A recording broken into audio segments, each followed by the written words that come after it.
Assalamualaikum warahmatullahi wabarakatuh.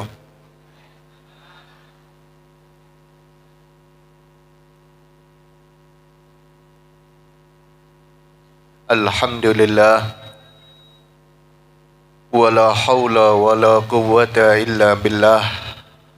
Allahumma salli wa sallim ala sayyidina wa maulana Muhammad miftahi babir rahmatillah adada ma fi ilmillah salatan wa salaman daimaini bidawami mulkillah wa ala alihi wa sahbihi wa mawalah amma ba'd. Ma'asyiral hadirin wal hadirat, para bapak, para ibu, para remaja baik putra maupun putri, wabil khusus Fadilatul Ustadz Al-Hajj Son Haji, Fadilatul Ustadz Ahmad Nasir, dan seluruh asatidz yang hadir pada malam hari ini. Mudah-mudahan senantiasa mendapatkan rahmat Allah Subhanahu wa Ta'ala. Amin. Syukur alhamdulillah, pada malam hari ini Allah Subhanahu wa Ta'ala mengumpulkan kita semua dalam majelis yang baik, dalam perkumpulan yang baik, dengan niat dan tujuan yang baik. Mudah-mudahan Allah Subhanahu wa Ta'ala berkenan memberikan kepada kita kebaikan dunia akhirat. Amin ya rabbal alamin.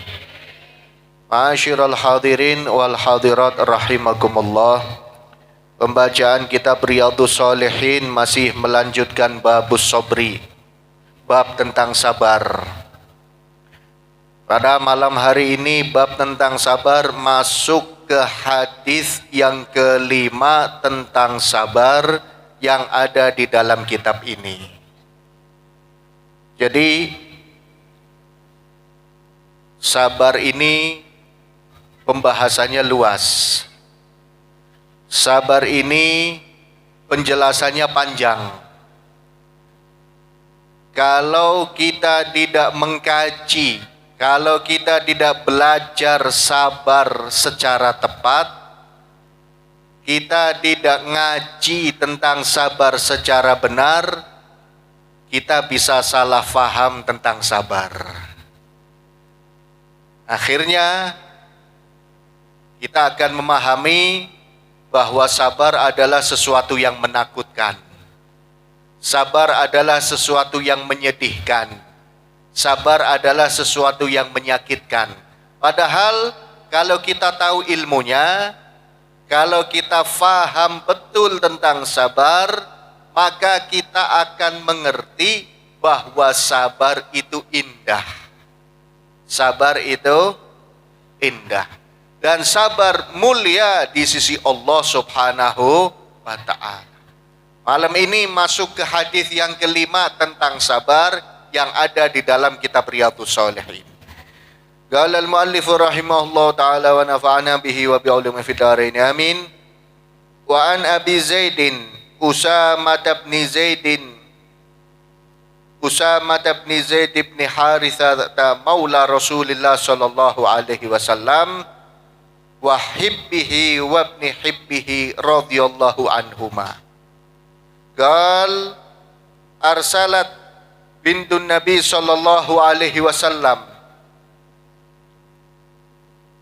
annabni qad ihtudira fashhadna farsala yukri'us salam wa yaqul inna lillahi ma akhadha wa lahu ma a'ta wa kullu syai'in indahu bi ajalin musamma faltasbir wal tahtasib fa arsalat ilahi tuqsimu alaihi la ya'tiyannaha. Diriwayatkan bahwa suatu ketika salah satu putri Nabi sallallahu alaihi wasallam yang bernama Zainab mengirim utusan untuk menghadap kepada Nabi sallallahu alaihi wasallam agar memberi kabar bahwa putrinya Zainab dalam keadaan naza. Naza akan dicabut nyawanya. Jadi Nabi punya putri namanya Zainab. Suatu ketika Zainab tadi mengirim utusan untuk menghadap ayahnya, untuk menghadap Nabi Shallallahu Alaihi Wasallam, untuk memberi kabar bahwa putrinya Zainab, berarti cucunya Nabi Shallallahu Alaihi Wasallam, dalam keadaan naza, dalam keadaan akan dicabut nyawanya. Fashhadna, putrinya Nabi yang bernama Zainab tadi mengatakan tolong hadir, meminta tolong ayahnya, meminta tolong kepada Nabi agar hadir menyaksikan cucunya yang sedang naza. Fa arsala yukri'us salam. Nabi tidak berangkat ke tempatnya Zainab. Nabi tidak langsung menyaksikan cucunya yang sedang naza, tapi Nabi hanya mengirim utusan untuk menyampaikan salam. Untuk menyampaikan salam. Wa yaqul inna lillahi ma akhadha wa lahu ma a'ta. Kemudian Nabi mengatakan, sampaikan kepada putriku Zainab bahwa sesungguhnya semuanya adalah milik Allah Subhanahu. Apa yang diambil itu milik Allah, apa yang diberikan juga itu milik Allah. Nah, ini mesti kita ingat. Kita ini tidak memiliki apa-apa. Semuanya adalah milik Allah Subhanahu. Anak kita itu milik, harta yang sedang kita pegang itu milik, rumah yang sedang kita huni itu milik. Kapan saatnya pasti akan diambil lagi oleh Allah Subhanahu wa ta'ala. Jadi maaf ya Bapak Ibu, kita ini sikap kita kepada dunia itu harus seperti sikapnya tukang parkir kepada kendaraan yang dititipkan kepadanya.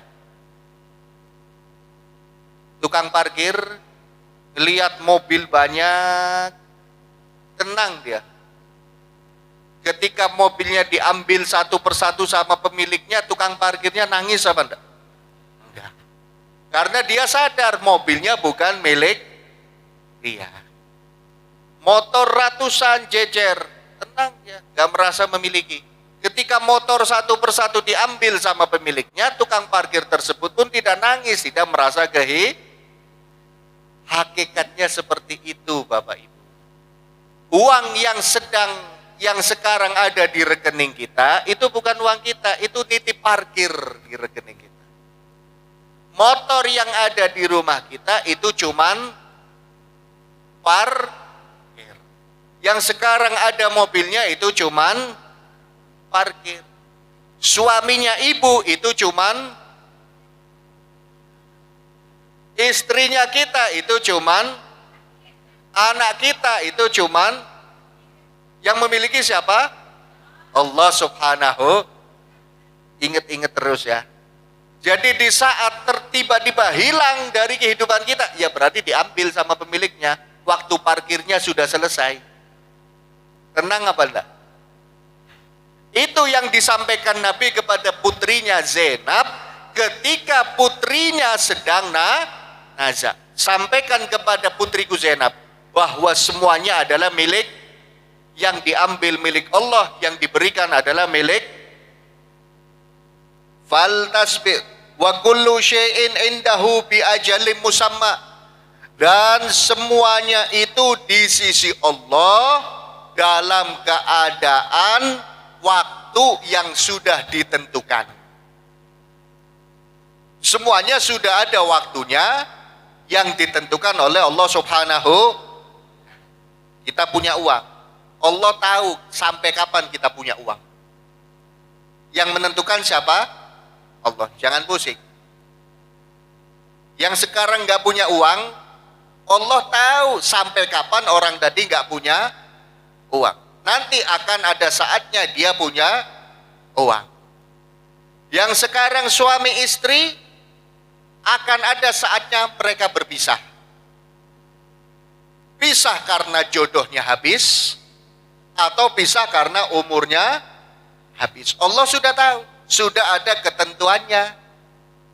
Yang sekarang berkumpul sama anaknya, pasti akan ada waktunya pisah dengan anaknya. Bisa pisah karena anaknya pendidikannya jauh tempatnya, atau kerjaannya jauh, atau dibawa jodohnya yang jauh, atau karena mati. Sudah ada ketentuannya. Mobil kita, motor kita ada saatnya pindah kepemilikan, bisa karena hilang, bisa karena dijual karena kebutuhan, bisa karena dijual mau ganti yang lebih baik. Semuanya sudah ditentukan oleh Allah Subhanahu. Jangankan umur kita, kumpulnya kita, sehatnya kita, sakitnya kita, daun jatuh dari pohonnya pun sudah ditentukan oleh Allah Subhanahu. Lalu buat apa kita pusing? Kita pusing, nggak pusing kalau memang sudah waktunya terjadi, ya pasti terjadi. Kalau memang sudah waktunya terjadi, pasti terjadi. Kita kaya, kita miskin, itu sudah ada waktunya. Kita sakit, kita sehat juga sudah ada. Gak usah dipikir. Yang ada pasrah, sabar, menerima ketentuan Allah Subhanahu. Seperti itu tadi. Ketika Nabi mendapatkan kabar dari putrinya bahwa cucunya sedang nazak, Nabi hanya kirim salam. Nabi hanya kirim, bukan kejam ya, bukan kejam. Kirim salam. Bilang semuanya milik Allah. Dan semuanya sudah ditentukan waktunya oleh faltasbir wal tahtasib. Sampaikan kepada putriku agar dia sabar dan mencari pahala di sisi Allah Subhanahu. Maaf, kalau kita kehilangan anak kita karena meninggal, mudah-mudahan semuanya panjang umur. Kalau ada orang tua kehilangan anaknya meninggal, kemudian dia sabar, sudah, saya rela dengan ketentuan Allah, saya mengharap ridho Allah. Dia akan mendapatkan keridhaan besar dari Allah Subhanahu wa ta'ala. Dia akan mendapatkan pahala besar dari Allah Subhanahu. Tapi kalau nggak terima, anaknya nggak kembali hidup, dosa dia dapatkan. Saya nggak terima anak saya mati, apa terus anaknya jadi hidup? Enggak kan? Tetap mati. Di samping anaknya tetap mati, yang tadinya dia mau mendapatkan pahala besar, batal.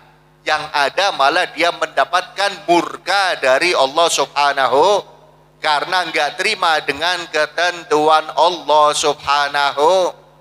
Dagangan laris tiba-tiba sepi, terus dia ngamuk, saya nggak terima dagangan sepi. Apa tiba-tiba jadi laris?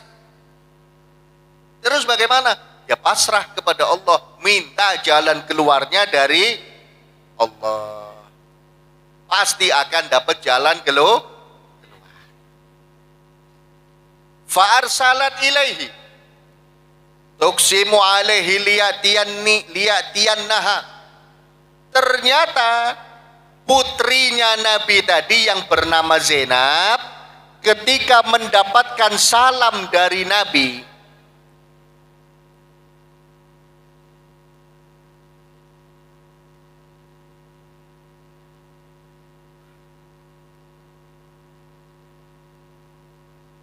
Bu, kita punya waktu 16 jam untuk ngobrol. Tidur 8, sisanya berarti 16. Kira-kira sekarang bisa gantian enggak? Kalau enggak, saya mau jadi pendengar.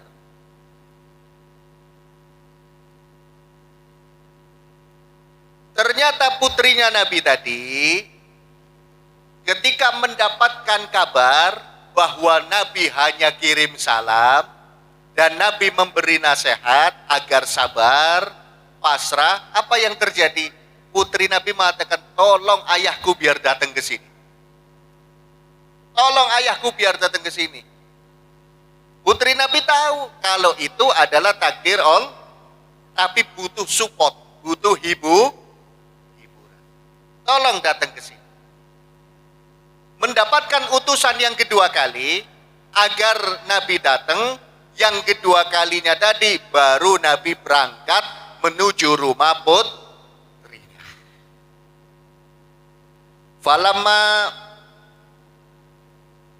wa qama ma'hu Sa'd bin Ubadah wa Mu'adz bin Jabal wa Ubay bin Ka'ab wa Zaid bin Thabit wa rijalun radhiyallahu anhum.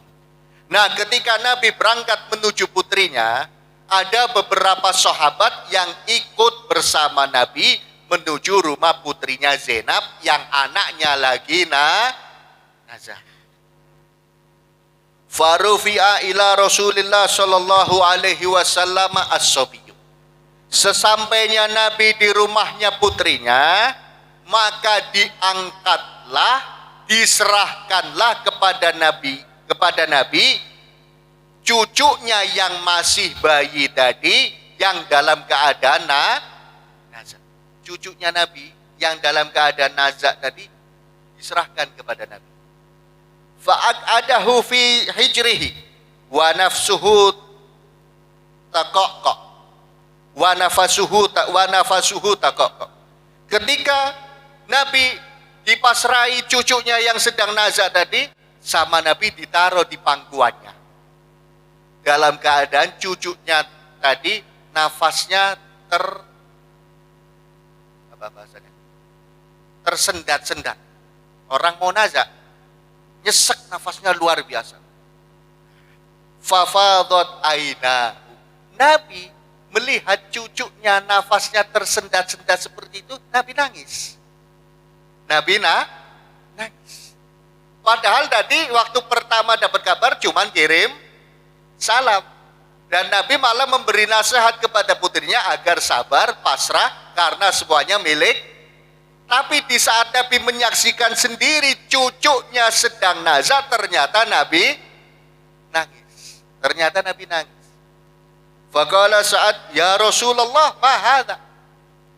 Sahabat Sa'ad, salah satu sahabat yang menyaksikan hal itu, bertanya kepada Nabi, ya Rasulullah, apa-apaan ini?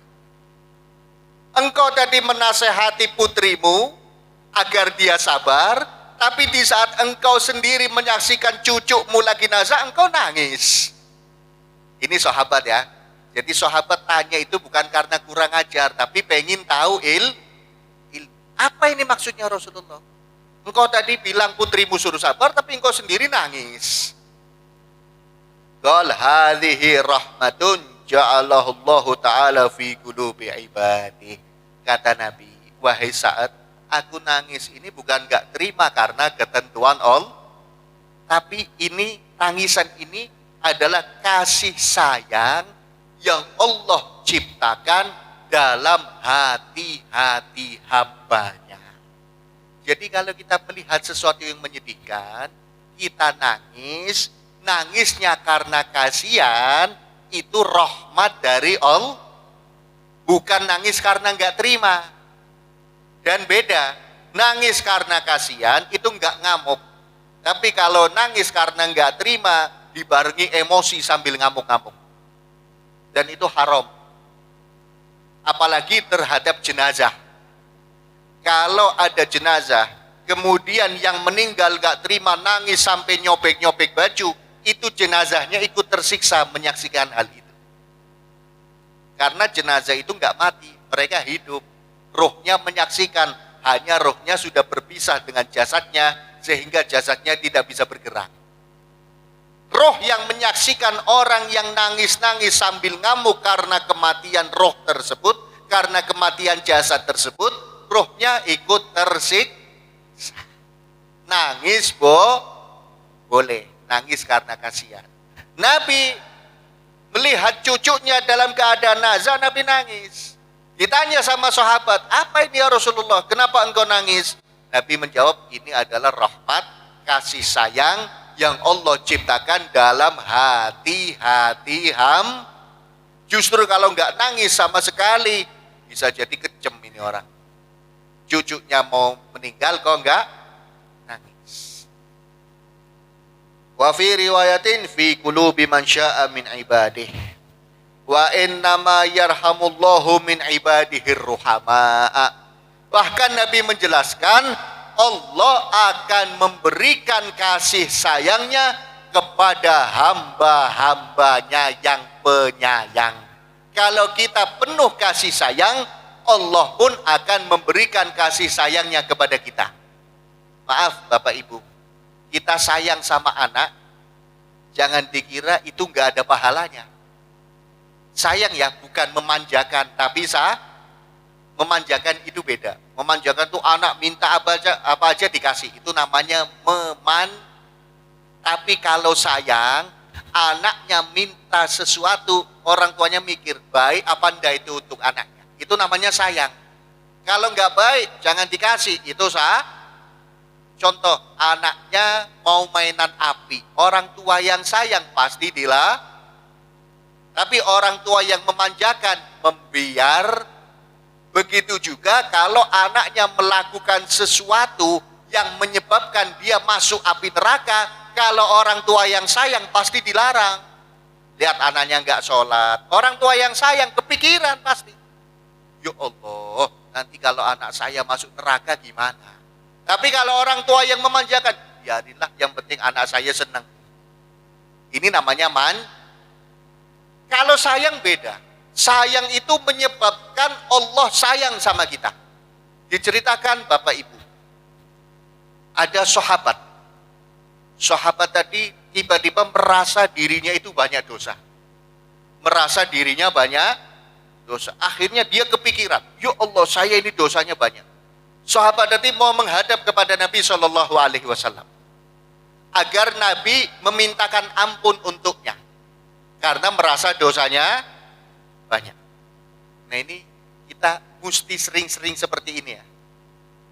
Mesti sering-sering seperti ini. Kalau kita ketemu orang alim, kita ketemu kiai, ketemu masyayikh, ketemu habaib, jangan cuma minta urusan rezeki lancar, jangan minta biar hutangnya lunas, jangan cuma minta biar duitnya, tapi mari kita minta sama kiai kita, sama ustadz kita, tolong doakan biar dosa-dosa saya diampuni oleh Allah.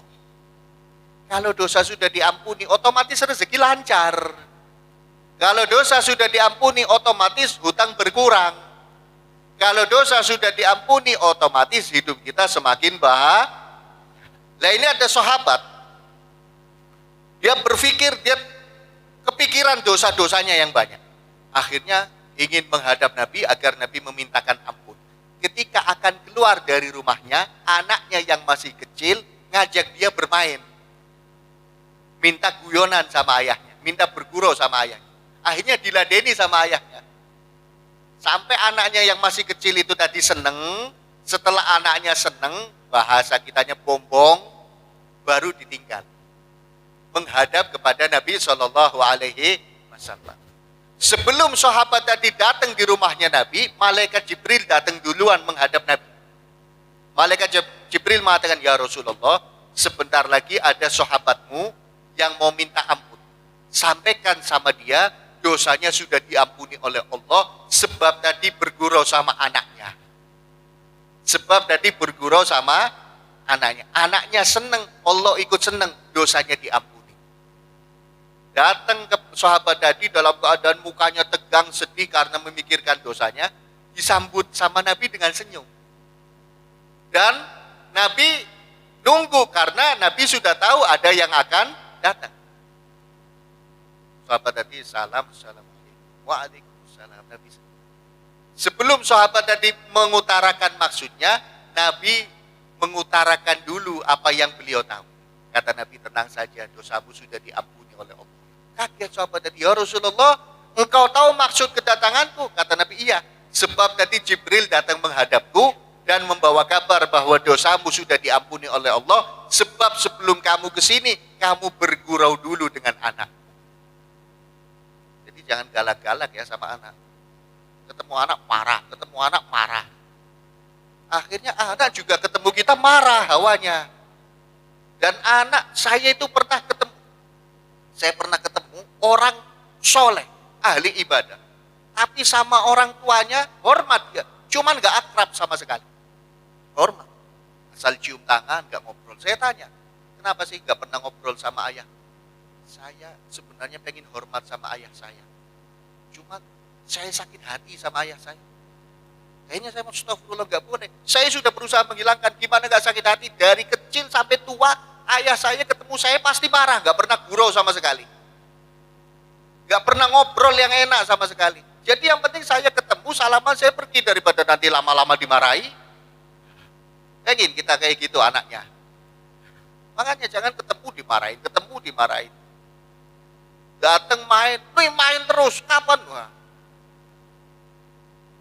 Justru kita perlu bertanya dalam hati kita, kenapa ya anak saya kok betahnya di luar? Salah saya apa? Jangan anak yang disalahin, kamu tuh betahnya di luar. Pikir anaknya, iya di rumah dimarahin terus.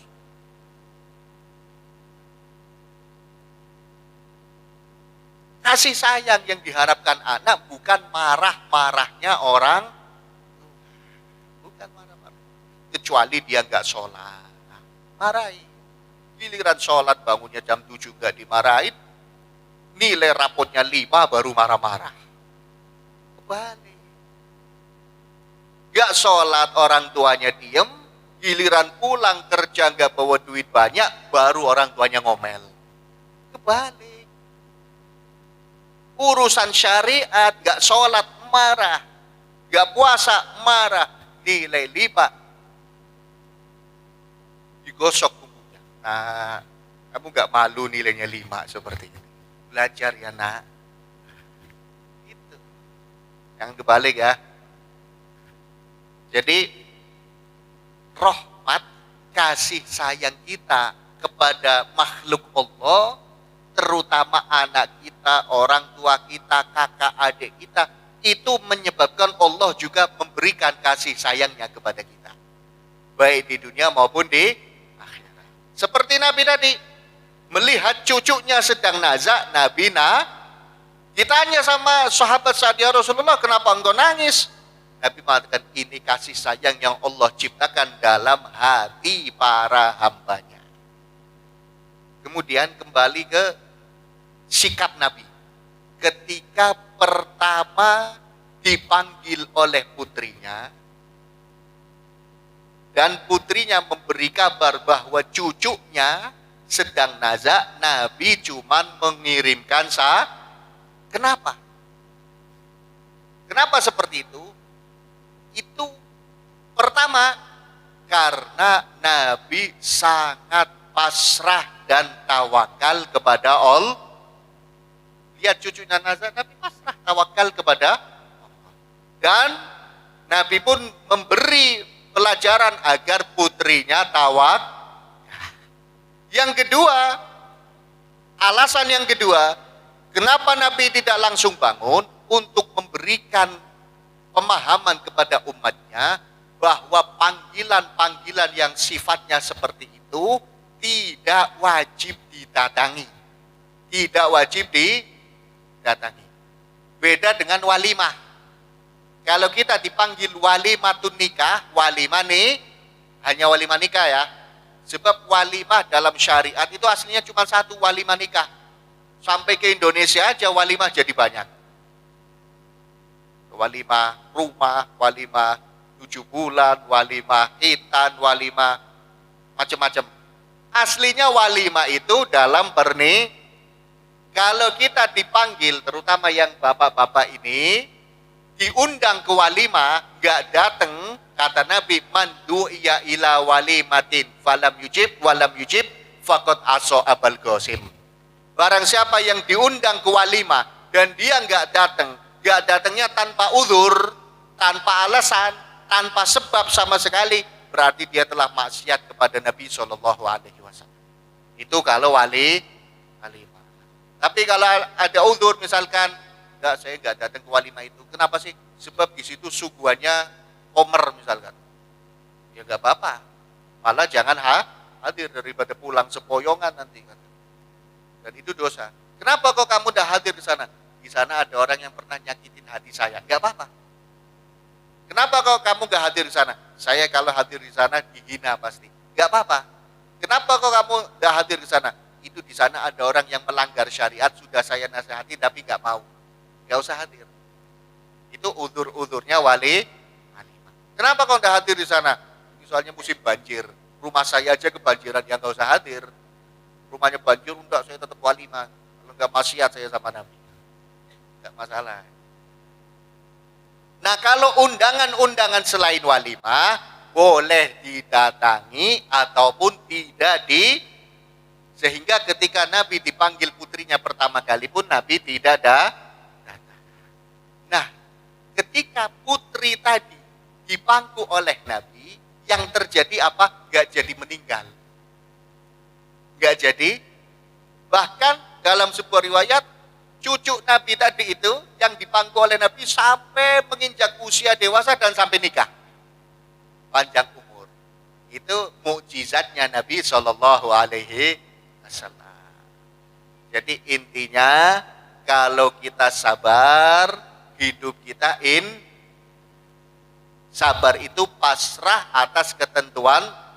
Karena kita nggak pasrah pun tetap terjadi. Mendingan pasrah. Jadi tenang, nggak stres, dapat pahala. Wa an Suhaib radhiyallahu an, wallahu alam bishawab.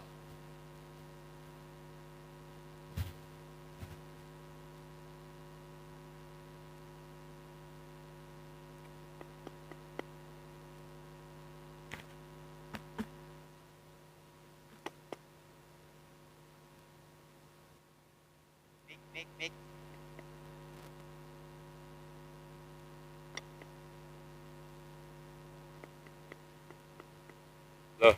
Lah, satu.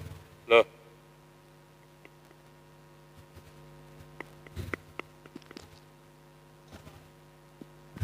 Cik.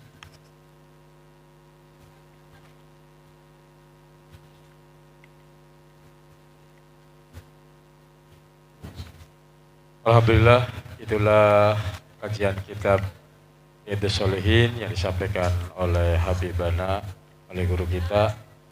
Mudah-mudahan bisa dipahami dan dimengerti. Monggo kepada para bapak, para musyawirin, para ibu, barangkali ada ya pertanyaan tentang masalah bab agama, monggo. Yang penting jangan nanya ke masalah utang.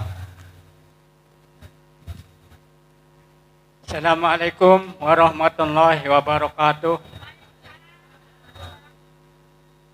Habib Ahmad bin Hasan Al-Atos yang saya hormati dan yang saya muliakan, saya akan bertanya, saking cintanya kepada Nabi atau saking mahabbahnya kepada Nabi sehingga kita membaca sholawat dilakukan seperti orang nyanyi daerah. Yang saya tanyakan itu bid'ah atau tidak, atau boleh atau tidak. Yang kedua sama itu waktu asrokol dan hadroh membaca sholawat itu kan ada nada-nada dangdut lah, pakai rebana atau jering lah, gencer. Yang saya tanyakan itu bid'ah atau tidak, atau boleh atau tidak, lah yang saya tanyakan. Sudah, dan sebelumnya saya mohon maaf yang sebesar-besarnya. Kami akhiri, wassalamualaikum warahmatullahi wabarakatuh. Ada lagi dari para bapak? Dari ibu ada? Ada, monggo? Ada. Ini ada pertanyaan dari ibu-ibu tadi titip sama saya. Tanyanya begini. Habib yang dimuliakan, yang kami hormati, bagaimana cara ma'rifatullah atau supaya hati nyambung dengan Allah? Itu saja Habib. Pertanyaan dari ibu ini tadi yang di jalan, tadi ngomong bahasa dulu, tanyakan Pak Ustadz, Allah itu kepada Habib. Kok ada lagi? Pertanyaan yang ketiga, kalau kita punya hajatan, niatan. Oh. Kalau kita punya niatan baik untuk mempersunting seorang wanita, namun tidak direstui oleh orang tuanya, bagaimana solusinya, Habib?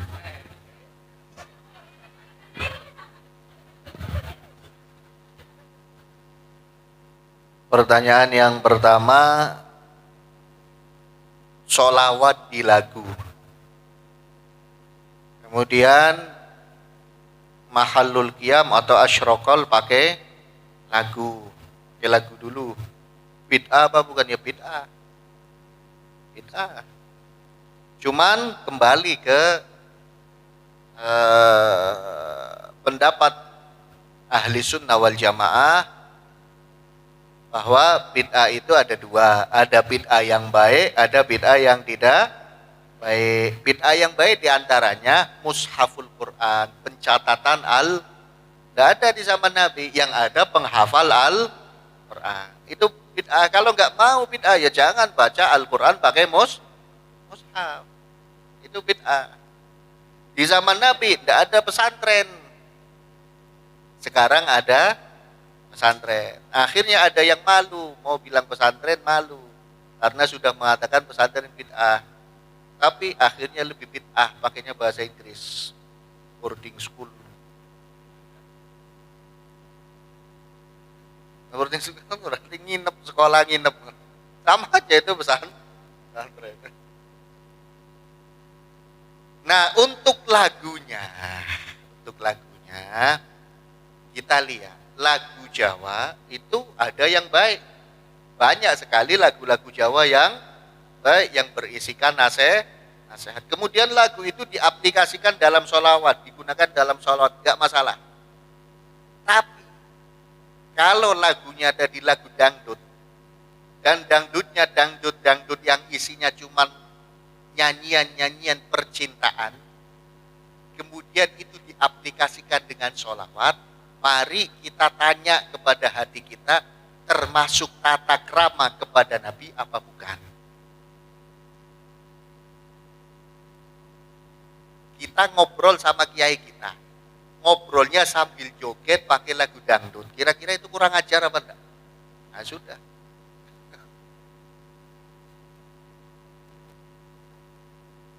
Kemudian yang kedua, masalah ma'rifatullah ini tinggi luar biasa. Sebelum ma'rifatullah, iman. Iman kepada Allah. Iman.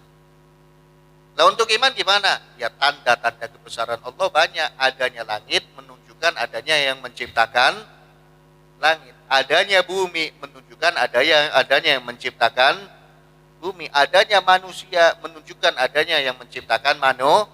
Ya, siapa lagi yang menciptakan kalau bukan zat yang maha mampu? Yang maha mampu adalah Allah subhanahu. Nah setelah kita iman, takwa, tunduk patuh terhadap aturan Allah. Ketika iman dan takwa terkumpul, yang ketiga adalah ihsan. Ihsan itu kita bisa menyaksikan Allah. Kalau kita nggak mampu, ya kita harus selalu sadar bahwa kita selalu disaksikan oleh Allah. Iman, takwa, ihsan. Kalau tiga hal ini sudah kita istiqomahkan, kita bisa ma'rifatullah, kenal dengan Allah. Ini makom tinggi. Yang penting kita iman dulu, takwa, ihsan. Nanti insya Allah kita jadi kekasih Allah. Kekasih Allah itu bukan orang yang bisa ngusir jin. Kan? Kekasih Allah itu bukan orang yang bisa terbang. Kekasih Allah itu bukan yang maksudnya bisa menggandakan uang. Kekasih Allah itu bukan yang tamunya banyak. Kekasih Allah itu adalah yang istiqomah dalam ibadah. Kemudian yang ketiga, masalah mempersunting, orang tuanya gak setuju, ya cari yang lain. Cari yang lain. Repot.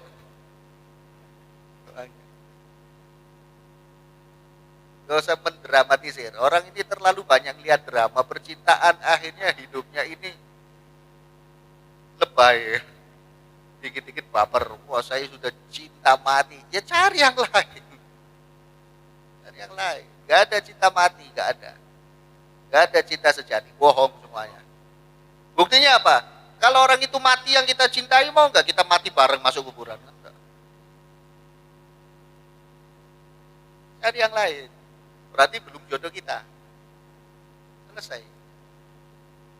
Jangan dipaksakan, akhirnya malah anaknya nanti jadi kurang ajar sama orang tuanya gara-gara sikap kita ngelawan orang tuanya, itu dosa. Itu bukan niatan baik itu. Wallahu a'lam bishawab. Sirril Fatihah.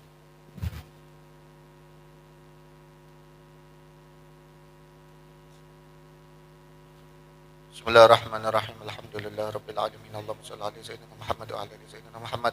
Allahumma ij'al jam'ana hadza jam'an marhuma wa tafarruqana min ba'dihi tafarruqan ma'suma wa la taj'al minna wa la fina wa la ma'ana syaqiyyan wa la mahruma. Allahumma ij'alna wa ahlana wa auladana min ahli al-ilmi ahli al-khair wa la taj'alna wa iyyahum min ahli su'i ahli al-dhair innaka 'ala kulli syai'in qadir. Allahumma ighfir lana li walidina wa li auladina wa li masyayikhina fid din wa liman ahsana ilayna wa li jami'il muslimina wal muslimat wal mu'minin wal mu'minat al-ahya minhum wal amwat. Rabbana atina fid dunya hasanatan wa fil akhirati hasanatan wa qina adzabannar. Sallallahu alaihi wasallam Muhammadin wa ala alihi wasallam. Alhamdulillahirabbil alamin. Billahi taufiq wal hidayah wal ridha wal inayah wal afu minkum. Wassalamualaikum warahmatullahi wabarakatuh.